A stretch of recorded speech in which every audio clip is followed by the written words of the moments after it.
Borneo lives in Malaysia. Borneo and his uncle are on their way home.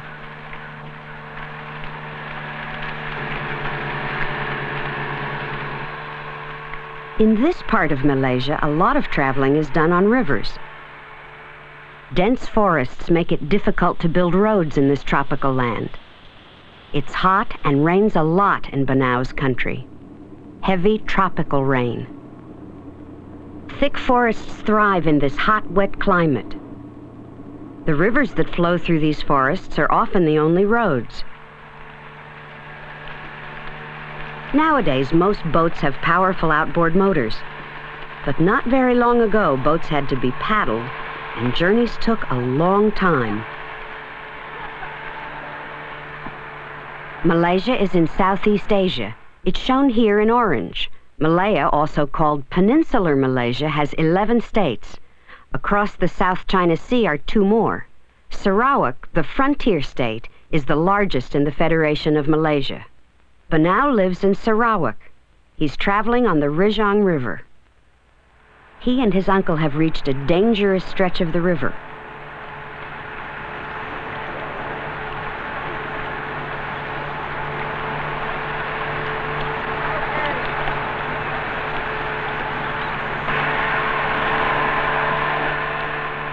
Luckily, they reach calmer water again. Everywhere, the dense tropical forest comes down to the river's edge. They're getting close to home.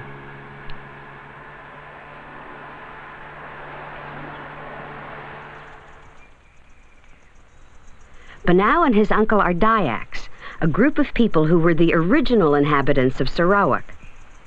Dayaks usually live in longhouses.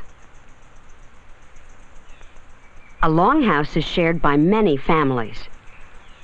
Building the longhouse on poles 10 feet above the ground and using a slatted floor lets cool air enter the room. Domestic animals are kept underneath. Along the front of the longhouse is a wide porch. Inside the house, a large common room is shared by all the Dayak families that live here. They often work, eat, and dance in the common room. This Dayak woman is making a mat from rattan, which is a climbing plant. These people make many things from materials they find in the forests around their home. An old man skillfully makes string from a fiber that grows in the rainforest. The Dayak women weave beautiful cotton blankets.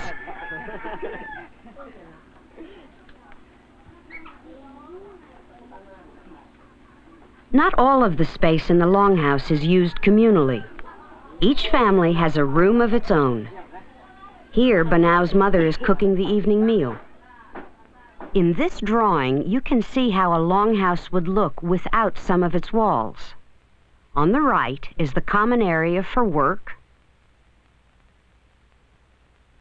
To the left are the private rooms, one for each family.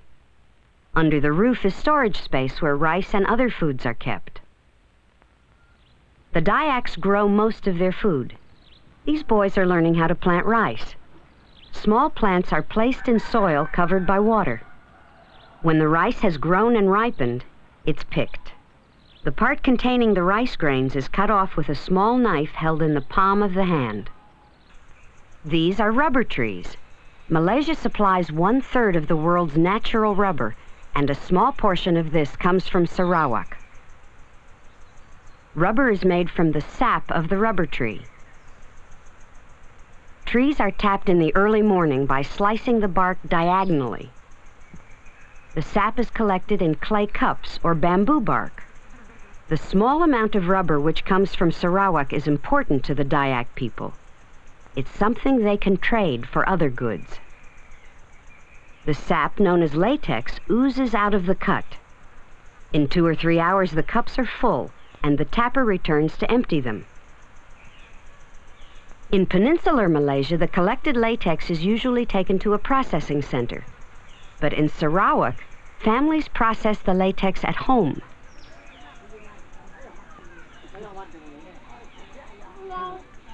To thicken the latex, they add formic acid.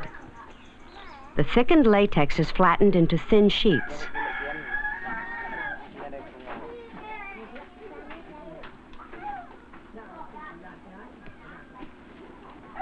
The sheets are squeezed through a press to make them even thinner.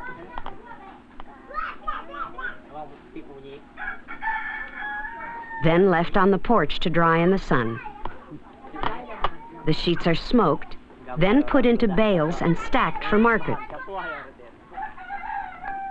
By this time, Banao's mother has finished cooking, and the family is eating in their private longhouse room. The most important food in their diet is rice, which is eaten with small portions of meat and vegetables. Banao's father is the chief of this longhouse.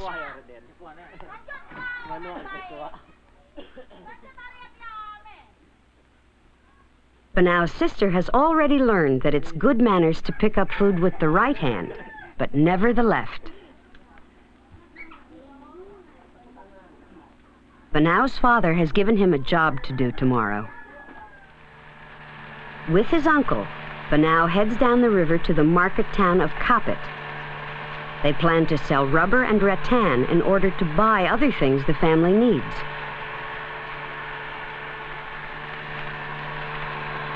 Many people are traveling on the river this morning, perhaps also to sell and buy goods in Kapit. The river is wider near Kapit.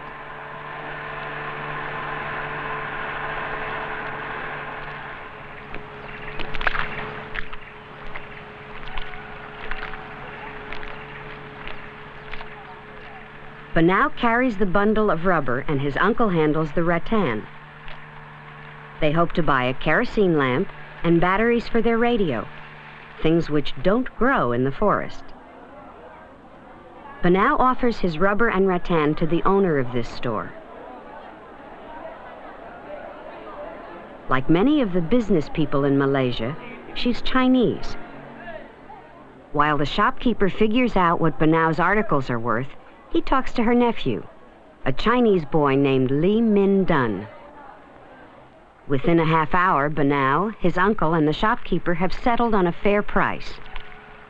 After purchasing the lamp and batteries, it's time to head up the river for home. Banao's father will be pleased with the outcome of this trip.